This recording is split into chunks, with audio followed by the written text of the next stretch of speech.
Good afternoon friends, welcome to అంతా vlogs.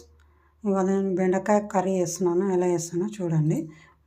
బాండి పెట్టుకొని మూకుడు పెట్టుకొని ఆయిల్ వేసి పెట్టాను. అది వీటెక్కిన తర్వాత పోపు గింజలు వేసుకొని చేయాలి. చూడండి ఒకసారి. ఆవాలు, జీలకర్ర, ఉల్లిపాయ, పసుపు వేసుకొని వేగించాలి. అవి కొంచెం వేగిన తర్వాత బెండకాయలు వేసి ఫ్రై చేసుకోవాలి. అలాగే అల్లం వెల్లిగడ్డ కూడా వేసుకోవాలి. అవి ఫ్రై అయ్యి చూపిస్తాను. ఉల్లిపాయలు ఈ విధంగా వేగిన తర్వాత అల్లం వెల్లిపాయ వేసి పచ్చివాసన పోయిందాక వేయించి బెండకాయలు వేసి వేపుకోవాలి. బెండకాయలు ఈ విధంగా వేగిన తర్వాత టమాటా ముక్కలు కూడా వేసుకొని వేగిస్తాము. టమాటా ముక్కలు వేగిన తర్వాత పచ్చికారం వేస్తున్నానండి. నేను పచ్చికాయల కారం వేసి ఫ్రై చేసుకుంటున్నాను.